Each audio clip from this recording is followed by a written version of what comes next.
Capítulo 6, en donde se ve lo que es capaz Tobias Gregson. Al día siguiente, los periódicos no hablaban más que del misterio de Brimstone, como dieron en llamar al crimen. Todos daban cuenta minuciosamente del hecho, y aún alguno lo puso como artículo de fondo. Con tal motivo, pude enterarme de nuevos detalles que desconocía y que recopilé en mi libro de apuntes, que conservo aún.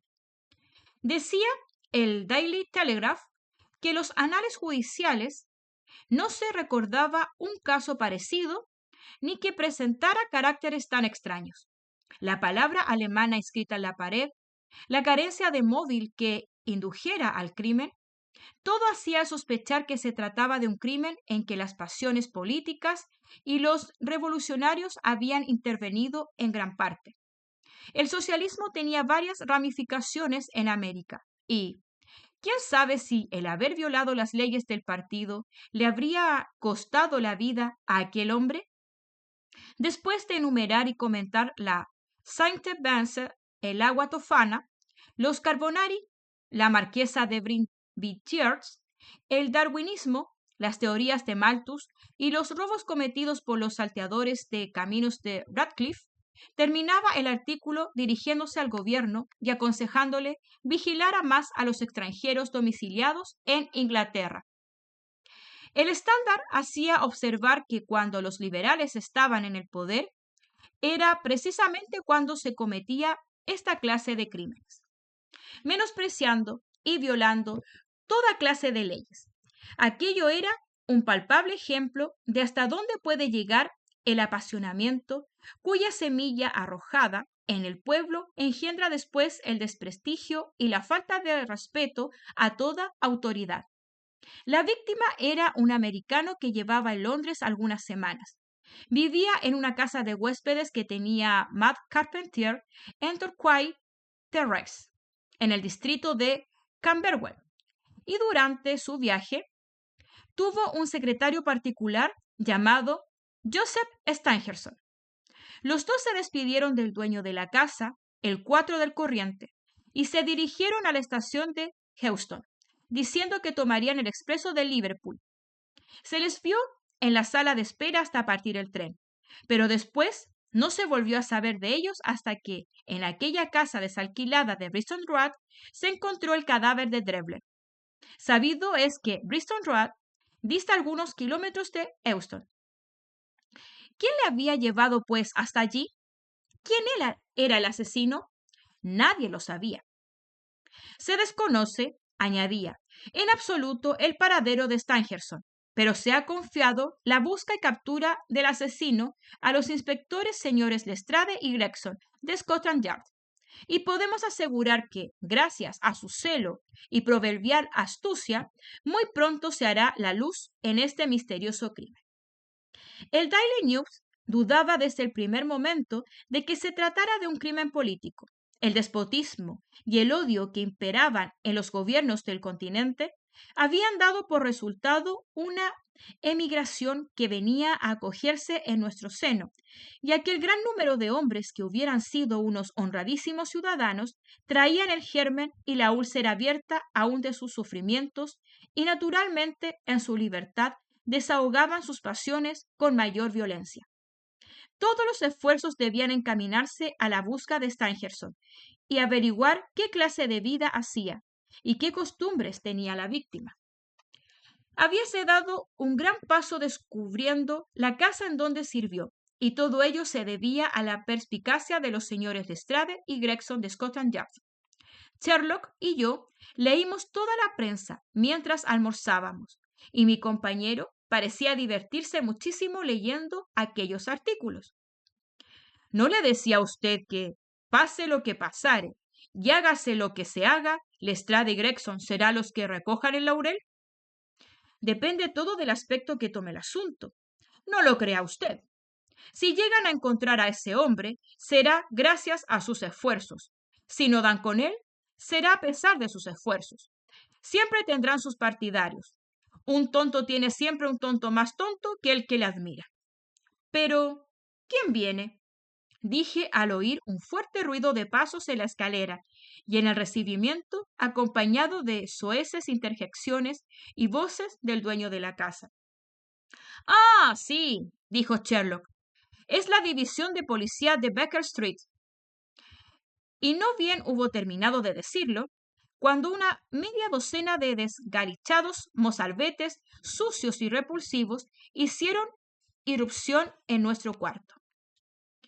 Oído, les gritó mi compañero, y a su voz se formaron y quedaron inmóviles, como grotescas estatuas. De hoy en adelante, que suba solo Wiggins. Los demás se quedan esperando en la calle. ¿Hay algo de nuevo, Wiggins? No, señor, respondió el interpelado. Lo sospechaba. Siga las pesquisas. He aquí la paga. Y dio un chelín a cada uno. Márchense y procuren volver con mejores nuevas. Indicóles con la mano que se fueran y silenciosos fueron saliendo, para dejar oír a los pocos momentos, y ya en la calle, sus voces estridentes. A veces, dijo Holmes, uno de estos infelices puede ser mucho más útil que una docena de agentes de oficio. La vista de un uniforme policíaco basta para hacer enmudecer a la gente, mientras que estos galopines cogen al vuelo una palabra, un gesto, de donde puede sacarse mucho. Son más listos que ardillas, y si tuvieran una buena organización, formarían un cuerpo inapreciable. ¿Y se vale usted de ellos para descubrir el misterio de Bristol? Sí. Trato de aclarar un punto dudoso. Todo es cuestión de tiempo. Ya lo verá usted. Ah, caramba. Ahora vamos a saber algo nuevo. Veamos cómo ha tomado Gregson la revancha. Fíjese usted, qué aspecto tan beatífico el suyo. Seguramente viene a esta casa. Sí, ya entró. El inspector llamó, subió la escalera muy deprisa y entró en el cuarto donde estábamos. Querido amigo, ábraseme usted, le dijo Holmes, que permaneció inmóvil. Ya lo he descubierto todo. Estaba más claro que el agua. Creí sorprender en el rostro de mi compañero un gesto de vaga inquietud. ¿Viene a decirnos que ha encontrado alguna pista segura? Nada de pista. Hemos dado con el hombre y ya le tenemos encerrado. ¿Ha dicho su nombre? Arthur Carpentier, alférez de navío, dijo ampulosamente Gregson, a tiempo que se frotaba las manos con aire de satisfacción. Sherlock hizo un gesto de decepción y después sonrió. Siéntese usted y sepamos cómo ha descubierto el paradero de ese hombre. ¿Quiere un cigarrillo o prefiere una copa de whisky y agua? No, muchas gracias. Estoy rendido. Llevo unos días que no descanso. Más que el malestar físico, el malestar moral es lo que me agota la tensión nerviosa. Nadie mejor que usted puede comprender lo que son estas cosas, lo que sometemos a rudas pruebas nuestra inteligencia, nuestra actividad. Oh, Gregson, favor que usted me hace, contestó Holmes, revestido de cómica seriedad. Pero veamos cómo ha podido usted conseguir. El inspector arrellanóse en la butaca y miraba plácidamente cómo se disipaban las espirales de humo de su cigarro. Dióse un golpe en la rodilla que simbolizaba infantil alegría y empezó. Lo gracioso del caso es que ese imbécil de Lestrade anda loco siguiendo una pista falsa. Ha salido en busca de Stangerson, que nada tiene que ver en todo esto, y es más inocente que una criatura recién nacida. Quizás le haya detenido a estas horas, y aquella equivocación del Lestrade le hizo tanta gracia que se desternillaba de risa. Pero acabe usted. Sepamos quién le ha facilitado los medios de encontrar al individuo ese. Allá voy. Pero, doctor, añadió dirigiéndose a mí, suplico a usted que esto quede entre nosotros. Con la primera dificultad que tropezamos fue con la carencia absoluta de datos, de noticia alguna de ese americano. Quizás otros hubieran esperado el resultado de los anuncios que pusieron en los periódicos, o lo que alguien hubiera venido a decir, pero ese otro no, es Tobias Gregson. ¿Se acuerda usted del sombrero que se encontró junto al cadáver? Sí, contestó Holmes. Un sombrero de casa de John Underwood e hijos, Camberwell Road 129. Gregson quedó algo confuso. No creí que se fijara en ese detalle, dijo el inspector. ¿Ha ido usted a la tienda? No. Ah, vamos. Vea usted, amigo Holmes, vea usted cómo eso que parece no tener importancia alguna puede ser el camino que nos conduzca antes al punto de destino. No podía esperarse menos tratándose de un espíritu superior, contestó Sherlock gravemente. Pues bien, yo mismo he ido a la casa de Underwood y he preguntado a quién se había vendido un sombrero de tales y tales señas. Han consultado los libros y enseguida hemos encontrado el nombre del comprador. Se había vendido el sombrero a un señor Dreble, que vivía en casa de Matt Carpentier en Turquoise Terrace.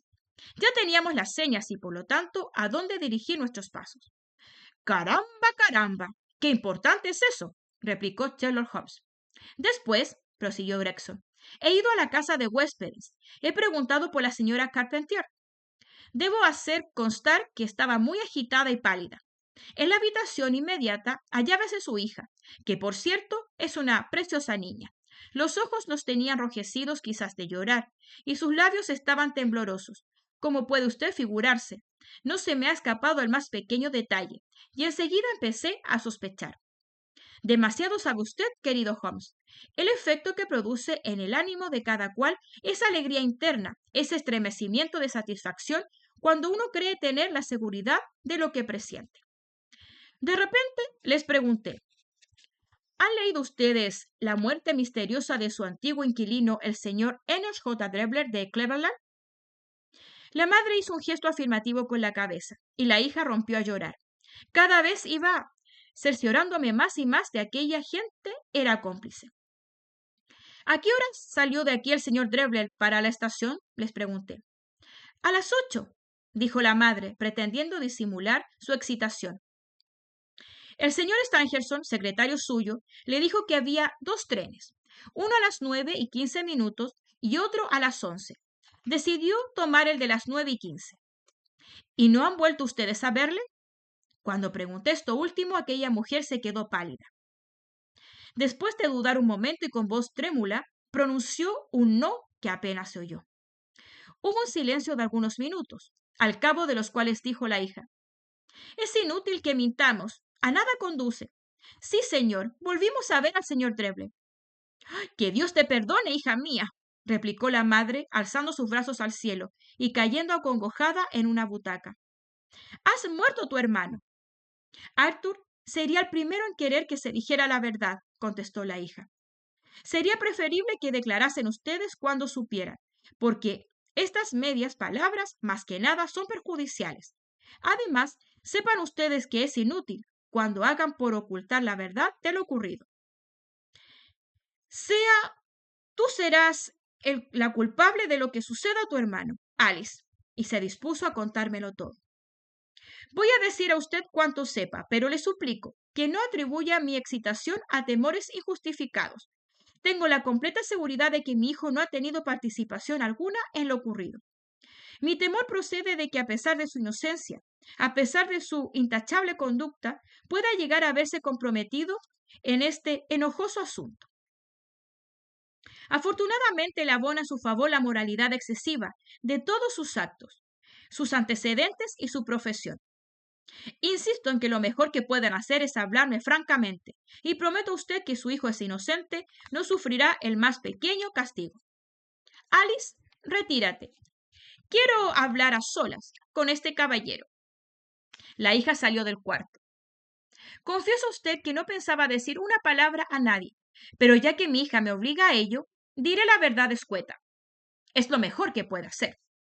El señor Drebler ha vivido en esta casa durante 3 semanas.